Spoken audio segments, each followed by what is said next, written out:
Hey, it's Mike here, and today, a health showdown. We're gonna compare the Impossible Burger to your standard beef patties, aka ground up cow muscle. Fun stuff. Now, I'm not here to paint the Impossible Burger as a health food. If you know me, you know that I'm all about whole foods, but at the same time, I'm very happy that people are choosing to eat an animal-free burger on a wide scale. So as for my bias in this comparison as the referee, yes, I want less animals to die, shame on me, but at the same time, I also want vegans to be healthy. So if the Impossible Burger wins the showdown, then that's better for animals in that sense, but it could be worse if all the vegans go and eat a bunch of Impossible Burgers and get less healthy and then destroy veganism. So acknowledging that the Impossible Burger isn't some magical health food, we are going to do a point-by-point nutrition facts comparison, as well as looking into the different effects, how heme iron and the saturated fat in the Impossible Burger might be hitting a little differently, as well as looking at some other nutrient aspects I haven't seen in any other comparisons. So let's do it. In case you've been living under a rock, the Impossible Burger is huge. It is now in Burger King as the Impossible Whopper.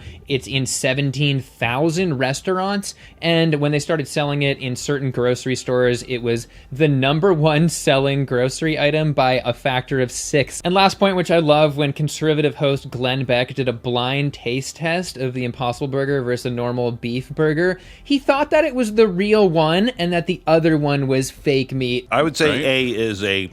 That's meat. Is meat. B is the fake burger.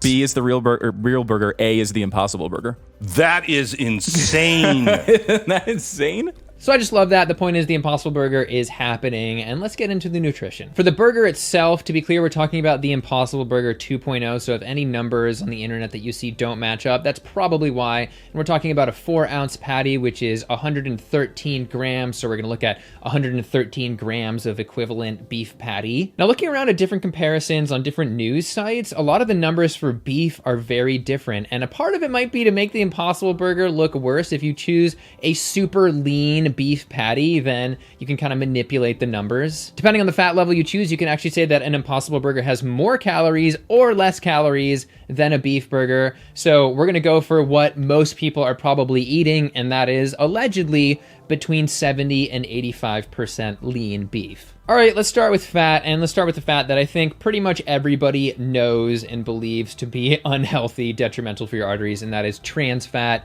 It's not a huge amount, but beef patties on average have about 1 gram of trans fat, while the Impossible Burger has 0. Okay, now to the fat that I'm most concerned about, and that is saturated fat. The Impossible Burger has 8 grams. 70% lean beef has 8 grams as well, but then 80% lean beef has only 7 grams, but it's more or less the same. Now, this is where I feel like I made a bit of a discovery, because it's possible that the effect of the saturated fat in the beef is going to be different than the effect in the Impossible Burger, and that is because the Impossible Burger is made with coconut oil.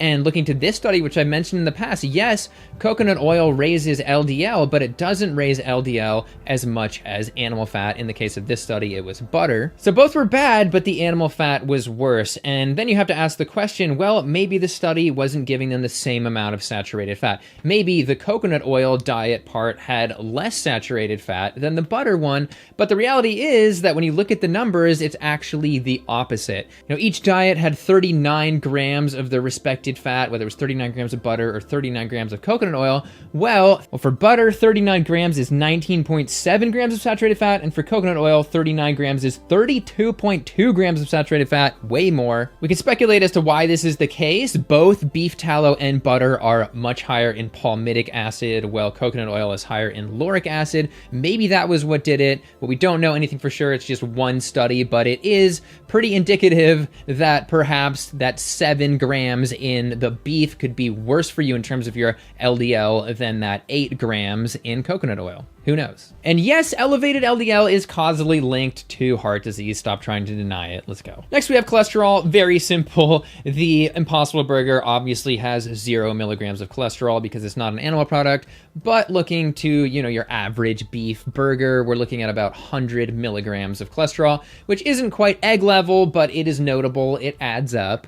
All right, next we have sodium, and this is where the Impossible Burger has been most criticized. We're talking 370 milligrams of sodium, or about 16% of the daily limit that's recommended. So that's higher, but not insane. By comparison, your average cup of canned soup has about 750 milligrams, twice as much.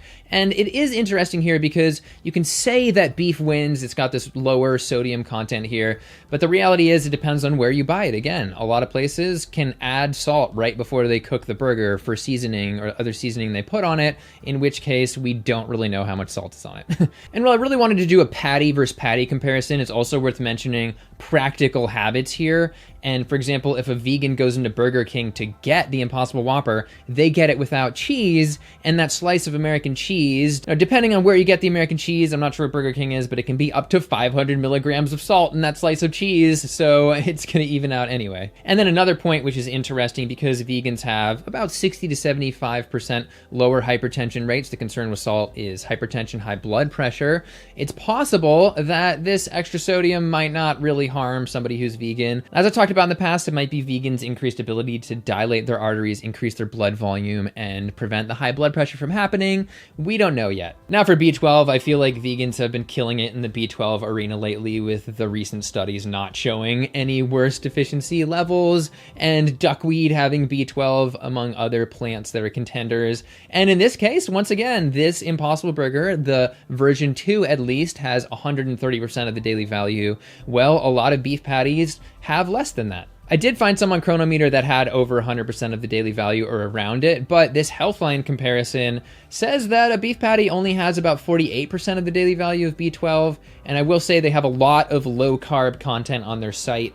And they went with the super lean patty as well to make other numbers possibly look better. 90% lean, come on. The point is, it looks like if you eat an Impossible Burger, you're gonna do all right in terms of B12. That's awesome. Then there's vitamin B1. For whatever reason, the Impossible Burger is loaded with vitamin B1 at about 2,000% the daily value, but then your normal cow patty, which that sounds wrong, has very little. At least those kind of cow patties are gonna have fiber in them, which I might as well jump to. Of course, your average beef patty has 0 fiber, but at least the Impossible Burger has 3 grams of fiber. Better than nothing. Considering that's 20% of the US average, I think that's pretty good. There's riboflavin, getting kind of into the weeds here. I don't think people really care about riboflavin, but the Impossible Burger wins here too, 30% versus 15% for what it's worth. Now for folate, which is huge in terms of preventing birth defects, Impossible Burger has 30% of the daily value, while your beef burger has basically none, hardly any. Now for zinc, I think it's awesome that the Impossible Burger 2.0 upped their zinc. Now it's 50% of the daily value, and your beef burger, looking at various ones, tend to have around 40, maybe 42% of daily value. So higher for the Impossible Burger, but really basically the same. But I will say that's the cool thing about the Impossible Burger. It keeps getting better, and normal beef, normal cow flesh just stays the same. More or less, you know, they might inject more hormones into it or something, and maybe a little bit of breeding here and there, but it's basically gonna be exactly the same. Now calcium, which funnily enough didn't make it onto the Healthline comparison, maybe because the Impossible Burger has 170 milligrams and beef has about 8 milligrams. So the Impossible Burger destroys here, and a burger can now be a source of calcium, which is cool. All right, now for the iron comparison, and this is where we're gonna talk about heme iron, but as for general numbers, we're talking about normal beef having about 3 micrograms, and then we have our Impossible Burger at over 4 micrograms, 4.2. And for those that don't know, the unique thing about the Impossible Burger compared to other veggie burgers is that they have engineered it so that it has heme iron as well. It's not bovine heme iron, which of course comes from blood, which is gross. But looking to the iron numbers, we don't know what fraction of that Impossible Burger is actually heme iron, but either way, you've got more iron. But this is where my biggest concern came up, and that was that the reason that the WHO deemed processed and red meats as carcinogenic was partially due to the heme iron content. So does that mean that the Impossible Burger could cause cancer? Well, it's not so clear-cut for a couple reasons. I was deep into Rich Roll's interview of Pat Brown, who started Impossible Foods, who made this burger. And at one point he mentioned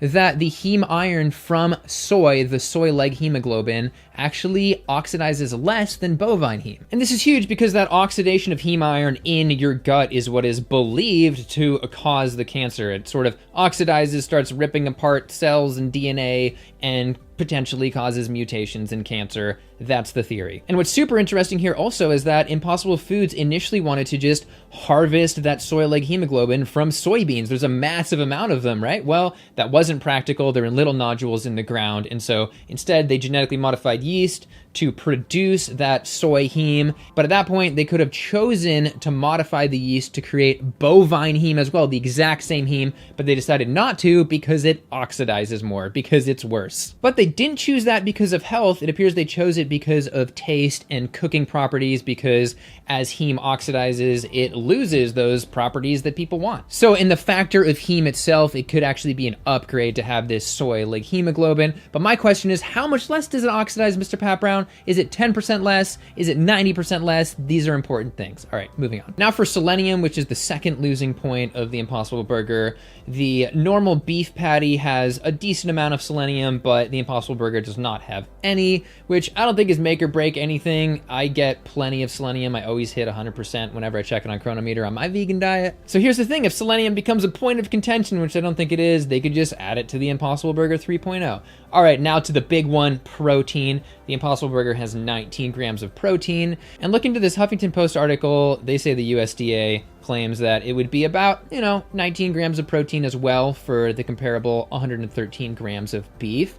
But I see a massive variability. Looking to Chronometer, maybe it's misreporting. Sometimes I see up to 28 grams for the same amount, so I don't know. But here's the thing, higher protein doesn't necessarily mean healthier, and especially eating high protein within a small window can create some issues. Looking to insulin-like growth factor 1, which in excess feeds cancer through every stage of its growth and spreading, so you don't want to have super high levels. And according to this study and many others, animal protein raises IGF-1, but this study also particularly mentioned that the plant protein did not. And now we're talking about soy protein because it is now gluten-free. And soy protein, though, if you're eating 3 or more servings at once, can raise IGF-1, but you're not eating that much here. So who really knows? I think there's more of a risk that the beef burger would raise IGF-1. Now for some factors that I haven't seen addressed in any other comparisons of these two. And the first of which is hormones. As I mentioned in my recent Elise Parker video, you cannot say that any meat is hormone-free because it has naturally occurring mammalian hormones.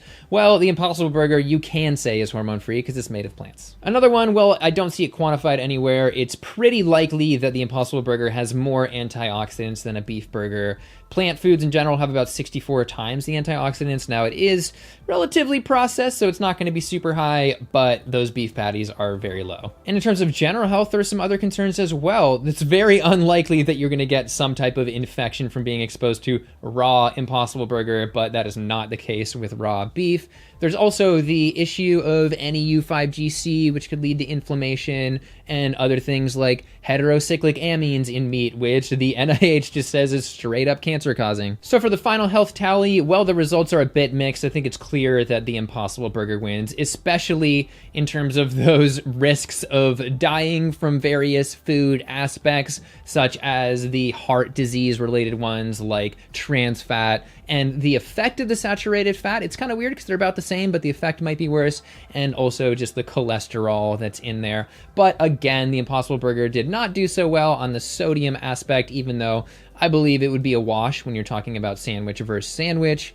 They also lost selenium, whatever. But the Impossible Burger definitely does better on vitamins and minerals in general, so you could technically kind of say it's more nutritious. I would also add that the Heme Iron is likely less threatening in the Impossible Burger than from that Heme Iron from blood. And there's other things like the fiber and the probably higher levels of antioxidants, and also the protein raising IGF-1 less and leading to less cancer risk, and that less NEU5GC, heterocyclic amines, hormones, list goes on. So in the end, we would definitely need some independent intervention trials of burger versus burger to see how health outcomes are. But looking at individual health metrics, I think it's clear that the Impossible Burger wins. Again, not super health food, but it won here. All right, let me know down below what you thought about all this. And this video was in fact sponsored by the animals.